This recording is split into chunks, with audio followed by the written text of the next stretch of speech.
there is nobody that cannot get to the stage he or she wants to get to once they put in the work. So if we put everybody on an equal slate and make them have the resources they need to struggle to get to where they want to get, they will have that equity that they want and they will have that success that they want. So if we look at the background of people, say, oh, these people are from this particular state, these people are from this particular race, these people don't have enough money to sponsor their education, and we say, oh, we now segregate them based on their economic factor, based on their race, based on whatever, it will demoralize many of them.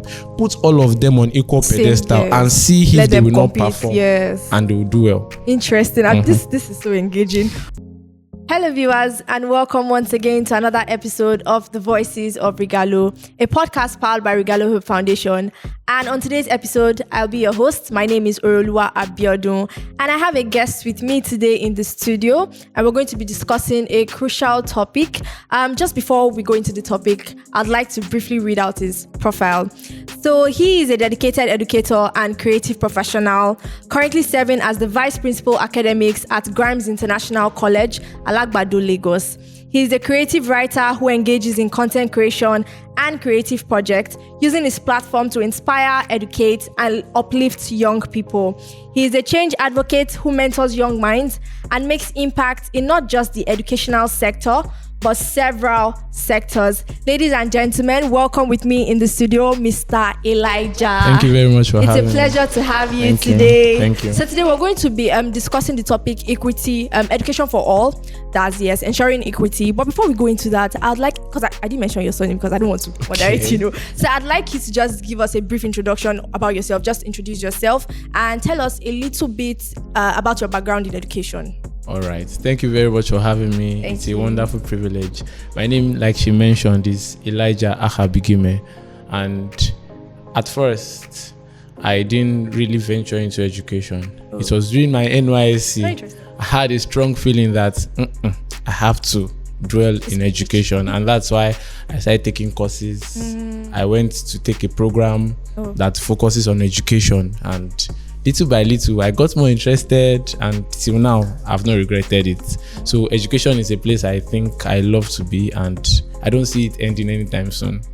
Thank you very much. What course was that you took? Was it a course that was being done by the NYSC board, or what course exactly? I went on my own to take it. That's postgraduate diploma in education. In education. Oh wow. What did you study initially? English language and literature studies. English and literature studies. Oh, okay. Yes. We could work together pretty much. Yes. Okay, that's interesting to know. So most times we often hear the saying education is a right, but actually in some communities, underserved communities, maybe not exactly in Lagos State, but like some states in Nigeria, we see that education is still a privilege in those areas, right? So to you, what exactly would you say education for all means? What do you think equity for all means? All right. Education for all, first of all, I would like to come from this angle, is a process whereby everyone has access to basic education. Both the young, the children, and the old, they have access to basic education. That means the least they can know, everybody knows it, how to read and write. Let me put it that way. If I come from another angle, I could say education for all can also refer to where you have quality education, in the sense that what I have can take me to my desired pinnacle in life.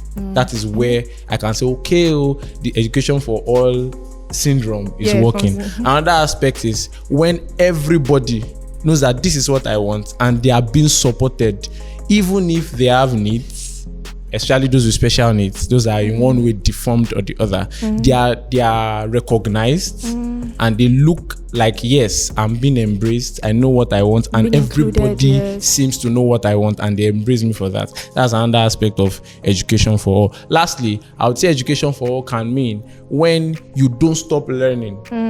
When I'm young, I want to gain knowledge. As I grow older, I want to still gain knowledge. And even when I grow older and older and older, and that's what I would call lifelong learning. So education for all cuts across many aspects, but the bedrock is basic education. Okay.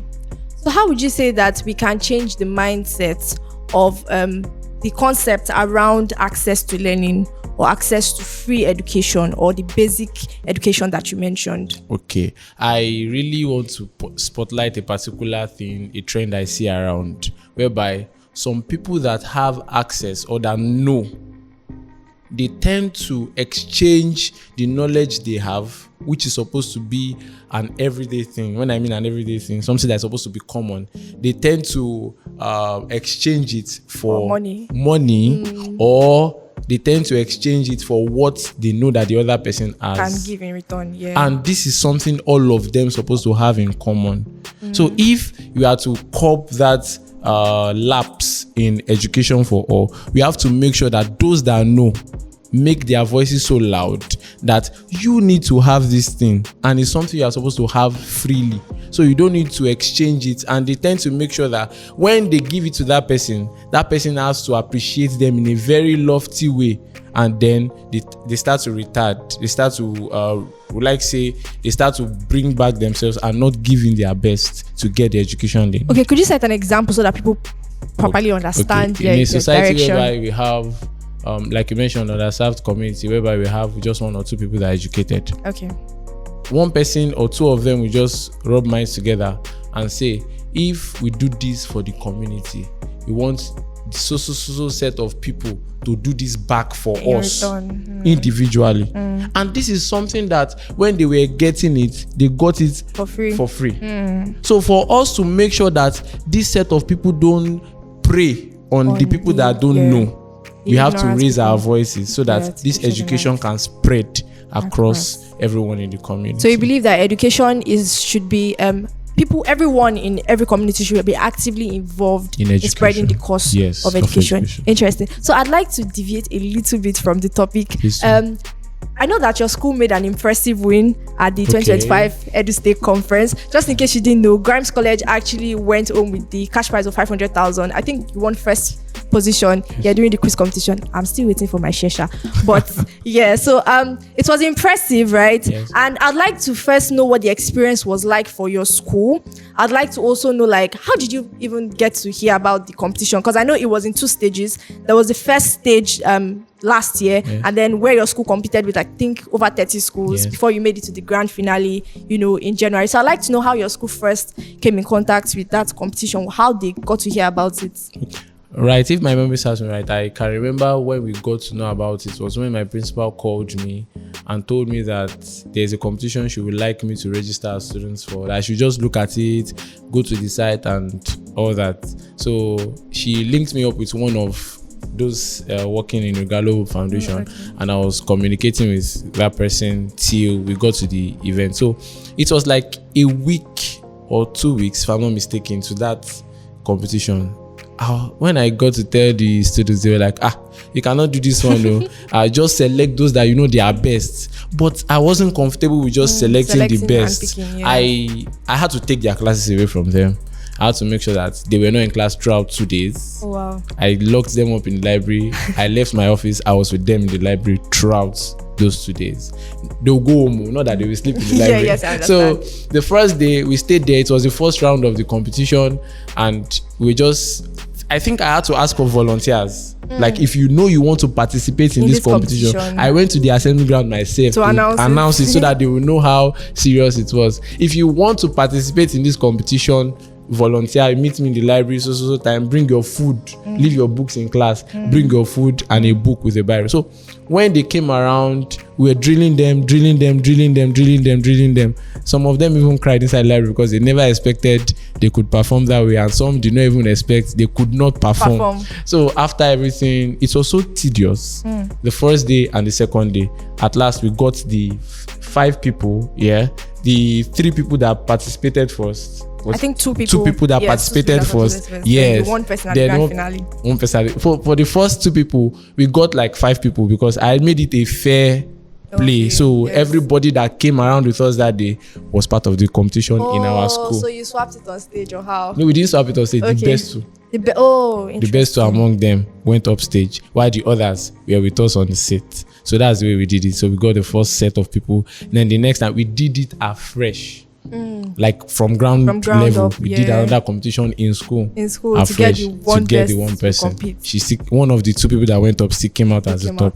Okay, so how did your school going on with the cash prize, that's 500,000, how did that make you feel as an educator, knowing that you poured so much of yourself into the students and you made them brace up for the contest? I felt elated because the joy of every educator is to see their students succeed. So I was very happy. I was fulfilled. I was so happy that all the effort we put into that competition didn't go to waste. Yeah, so how did the school feel and the students who won? The school generally was proud that at least their students could go up there and get the prize back home from all their years of investment, especially from the teachers. So I'd like to also ask, opportunities like this that exist, how do you think they close the equity gap in the society today?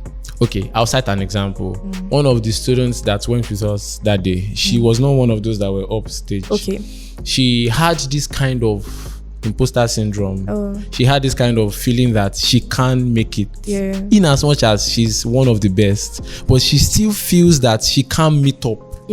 So many schools. So having that kind of mindset and she making it to that stage makes everyone understand that there is nobody that cannot get to the stage he or she wants to get to once they put in the work. So if we put everybody on an equal slate and make them have the resources they need to struggle to get to where they want to get, they will have that equity that they want and they will have that success that they want. So if we look at the background of people, say, oh, these people are from this particular state, these people are from this particular race, these people don't have enough money to sponsor their education, and we say, oh, we now segregate them based on their economic factor, based on their race, based on whatever, it will demoralize many of them.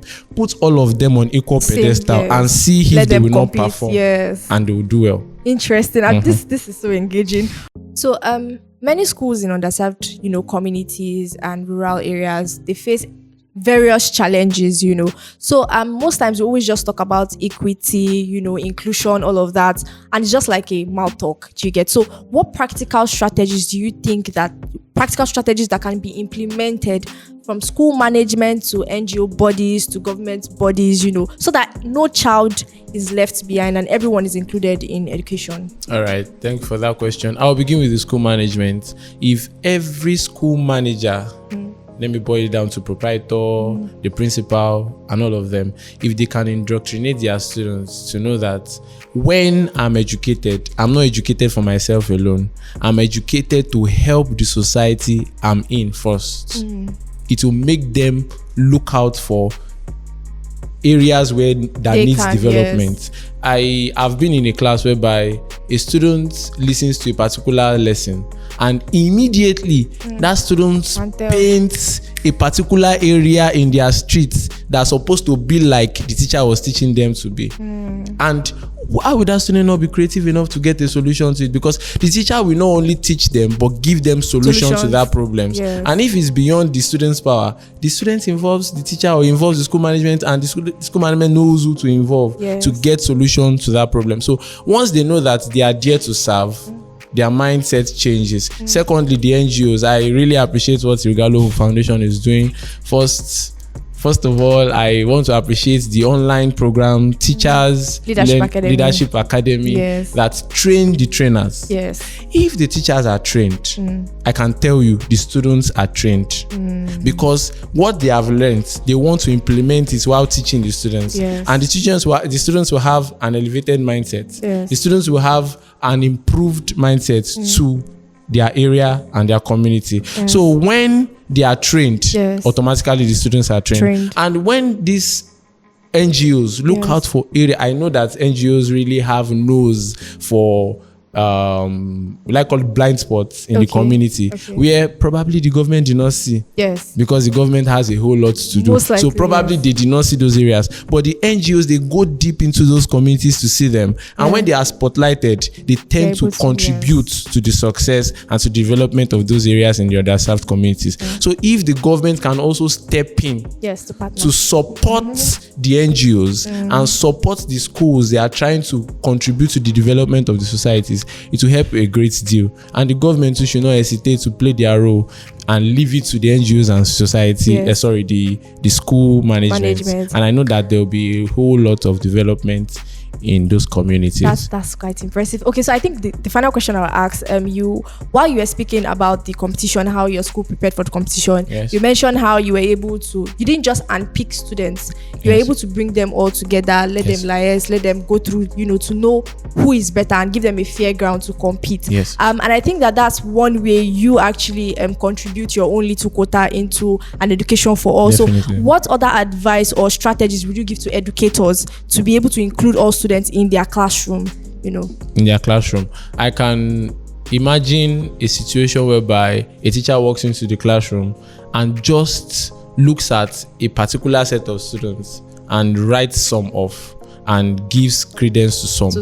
So if those that have been written off by one teacher, another teacher comes in and recognizes that student, I'm a testimony to that. I can bet you that student will perform better in the next task that is given. Yes. Why not say positive things to these children, to these students, and see if they will not perform better? Apart from giving them a fair ground, try to take them aside. Look at their strengths. Don't talk about their weaknesses now. Look at their strengths. Harp on those strengths and make them understand that through this strength you can achieve more than you want to. And I'm telling you, that strength that you have harped on will rub off on every other weakness, and you see that the weaknesses begin to go down, and because their strengths are amplified. Well, thank you so much for this. Thank you so much. I've learned personally, right? And I think that the call to bridging the gap of equity and education for all is not just left to educators, it's not just left to school management. For every single one of us, we're supposed to contribute to education together because we are all stakeholders in education. Thank you so much, everyone, for watching today's episode. I'm still your host, Oriolu Abiodun, and we've just heard the voice of Mr. Elijah from Grimes International College, Alagbado, Lagos. And till we record another podcast for you to watch, stay tuned.